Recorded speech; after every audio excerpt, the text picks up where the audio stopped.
Good.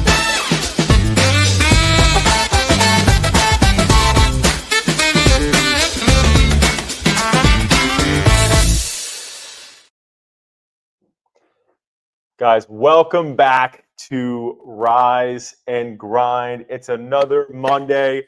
We're excited to be getting after it here today, guys. I hope you had a great weekend.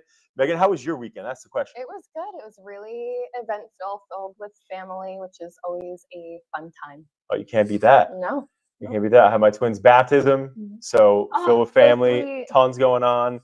Yeah, it was beautiful. We had a really great time. But anyway, we're back into a new week, and now it's just pretty wild. You know, obviously last time we were here, we didn't know what, the election and what the situation was. Now, again, small businesses know what the election, results are, Right. and people are preparing, right? So now that we know what it is, again, no matter who wins or whatever the case was, like we said before we left last week, it's like we have to just be ready no matter what, right? So now knowing that we have, Trump in office, everybody has to operate and just get after it, right? Regardless, if it was Kamala, we have to operate and get after it. Trump, whatever. So no matter what, as small business owners, now we know. Now we have to act. Now it's time to make moves here. So, really excited to dive in this week. Talk to us about what you have going on. And actually, one thing I will say that I'm super stoked about sharing and announcing publicly, there will be some more content to come out following this. But Adapting Social has acquired 3 Summers Creative, which is really exciting. For us, for them, for their clients, for our team, everybody. All in. We're just super excited about it. It was a great strategic fit for us and for them. We were looking for an agency that has really high standards, really good values, has been in the game for a while. Has gone through different economies. And the funny, crazy part about TSC is that they actually have been in the game.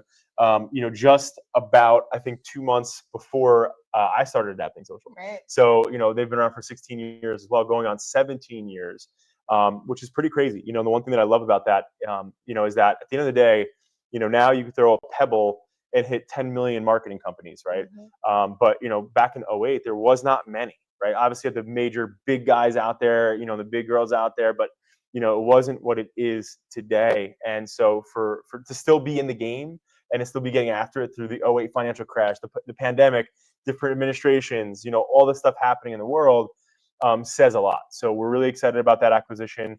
More to come. But also, you out there, if you know somebody who owns a marketing company that's looking to sell, definitely tell them to reach out. Tell them to reach out because we're interested. Sorry, Meg. Take it away, Meg. All right. Well, you were talking about planning for 2025, and it is nice because now businesses can plan for the new year a little bit more confidently. It wasn't that you couldn't plan beforehand, but now it's not as unexpected. And there's a few other brands that are planning in a fun way. We always get really excited about the Super Bowl and it's around the corner, which is crazy. Isn't that crazy? Well, the same way that we said the election was around the corner in the beginning of the year, and the year flew by. The next few months, the holiday season always flies by, right? So Super Bowl's around the corner. I personally love to see who's buying up those commercial spots ahead of time and releasing it. And how much those things cost are nuts. Exactly. So what I like to see is what brands are buying those spots, and then look to see who they're working with, what creatives they're pushing out. A lot of times they're going to be releasing commercials that are ahead of trends. So it's something that you want to look toward. But as of right now, the lineup that we have is Nerds, Coors Light, Coffee Mate, Dove, Doritos, Haagen-Dazs, and Skechers. Those are the brands who have already purchased their Super Bowl ads. Skechers. That's wild. Skechers, which is crazy because Skechers was a huge brand, decades back. I mean, I don't know. I haven't shopped at Skechers in a while, but they're making a comeback. What do you mean in a while? You've had Skechers? Yeah, you haven't had Skechers ever in your life? No. Oh my gosh. Really? I feel like, honestly, my dad got them. When I was in 3rd grade. I had a pink pair of Skechers. I'm heavy D in the dad era right now. I'm gonna have to go pop on a couple sketchies just to show. Yeah. I'm dad energy in. Absolutely. But yeah, it's pretty crazy. But all the people that are on here are typically the people who are on here. So, it's you gotta have the money, you gotta have the bankroll. Yeah, they're your bigger brands for sure because it is expensive. But when you think about Mr. Beast as an example, Mr. Beast, he talks about how one of his videos is double the Super Bowl, like reach. The views. Yeah. So it's like. It's pretty wild to think that people are paying so much money for one day, for one game. And, and you got other companies. That's why I feel like you're not seeing as many new companies come in. Like the same companies always done the Super Bowl ads. It's pretty much them. Like but like, pretty similar. yeah. So it's like, but like most companies are adapting and doing the things that are like, you know, Mr. Beast or like, you know, digital creators and things like that, because they know the reach is similar, but it's like way less money. Yeah. And Way the less impact is money. typically bigger too. So right. And it's all about the touch points you create, which actually leads me into my next trend. So you have seen Wicked, right? And all of the Wicked ads that are out, all of the Wicked like brand collaborations and partnerships. And this movie doesn't come out until the end of the month. right, but it's blown up though. I keep seeing it everywhere. Blown up, but to a point where we're always saying create as many touch points as you can leading up to a big initiative, because you need to do that to build trust. But now consumers are saying that it's almost too much, because they started this Wicked collab and really, really pushing it about a month and a half ago. And it's so much to the point where consumers are like, okay, is Wicked over yet? Yeah. And people are actually tweeting and posting things like that, where they're like, hey, we're over Wicked. We just want it to be out. So they had the right idea to market. I'm definitely watching it. I'm definitely watching it. It looks like an incredible movie. I'm pumped for it to be in theaters, but I could agree that everywhere I look, there's something that's green or Wicked themed, and it's been that way for quite a bit. So you want to be mindful. The lesson to learn from this is create your touch points, create them with the right timing in mind. You don't want it to be too early to the point where by the time your product releases or your event comes around, people are sick of you. They're sick of seeing your brand. You need to make sure that the timing is spot on. Yeah. Definitely. I mean, it's a tough balance to strike, because obviously you want to be relevant, you want to be there, but then also I've seen the commercial for that a million times. Right. Truthfully, in my case, it's made me say I want to watch it. Yeah. But it's like, you know, it's a tough balance. But you got to know your audience. Right. You know, some audiences will be cool with that, right? As long as the content's cool and it's relevant and it makes sense to them. But the people who don't want to watch it, it's abrasive.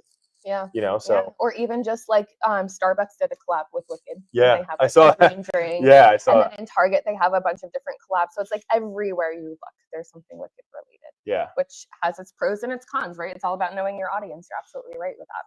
100%. Yeah. Yeah. And so we're heading. One thing I just want to just jump in on. You know, this is going to be a quick one, guys. But the one thing I want to hit on real quick is keeping in mind, like, if you're not already doing this, you're already behind the 8 ball. But Black Friday and like the holidays and those sales are like here. Like this week, you should be launching things and talking about things and moving, emailing your database, you know, putting it on social, sending out some ads, you know, anything that you're doing right now about the holidays, I mean, should be out already.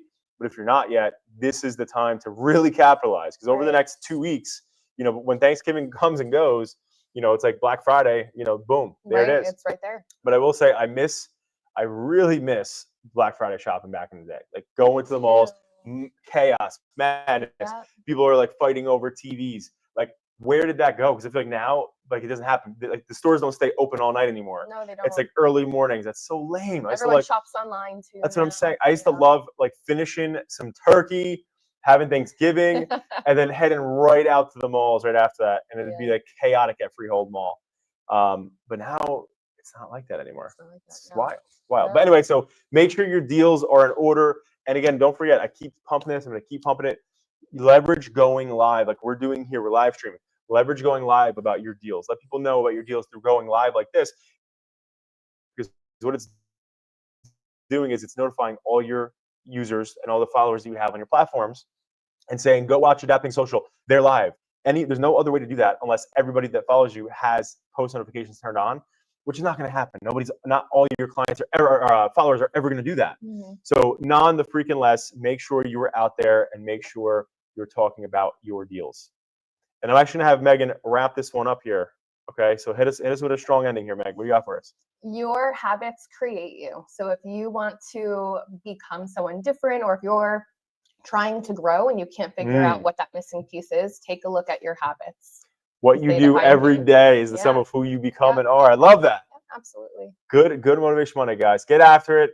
And again, this is pretty much the end of the year here, guys. So we still got, a month and a half, right, to get after it. So I hope you guys capitalize on every day. Happy Monday, guys.